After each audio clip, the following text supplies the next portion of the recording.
Welcome back to the Ash Gracie podcast. Powered by Today, I want to Riverside talk about FM. the concept of being loved. A lot of us know about concepts such as love languages and attachment styles and personality types, and how those things kind of relate to relationships and feeling loved. But I'm going to save all of that for a future podcast episode.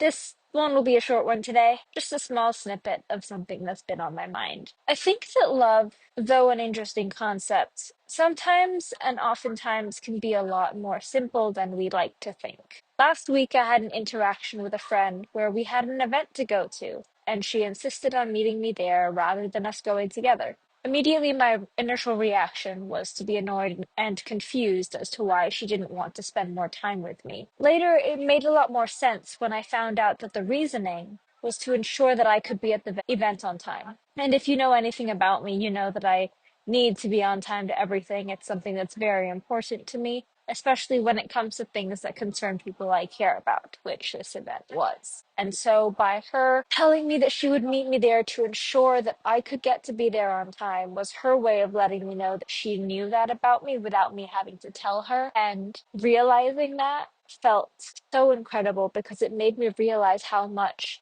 she knew me and how much she cared about me. And this experience just made me think about all the ways that people love me just by knowing who I am, knowing what I do, knowing the way I choose to live my life. And how lucky am I to be able to be surrounded by people who love me so much and who I love so much. I think it's the most beautiful thing in the world when you get to remember that you're surrounded by people who really just want the best for you and care about you, and it's just so lovely. There's so many people in this world that we get to meet, but also so many that we get to love. And I think that while large gestures do mean so much, and don't get me wrong, large gestures are amazing and beautiful in their own self, in their own way, but they can also sometimes feel overwhelming for both the giver and the receiver. The smaller moments are also the ones that tend to be the most unexpected. And I think that's why they are also considered the most special, because there is an element of surprise that comes with the small moments. Because they are not always often planned. The giver is not always intentionally doing the small things because they want to show that they care. It is simply because they know the person and therefore they are going to do it.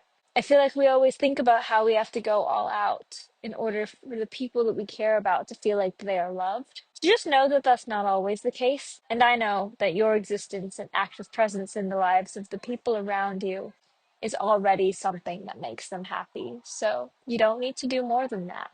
But even if you do, it doesn't have to be big, because at the end of the day, loving people is in the simple things. It's in the offers to go and grab them a cup of coffee. It's the, oh, do you want to walk to class together? It's the thinking ahead of the way that people live their lives and doing things to make their daily lives easier and happier. And if we all just live our lives focusing on the small ways we get to be loved and love other people, like, isn't that the best thing in the world? Anyway, with that, that's where I'm going to choose to leave it for this week. I know it's short, but there's a busy week ahead, and I'll have more to share next week.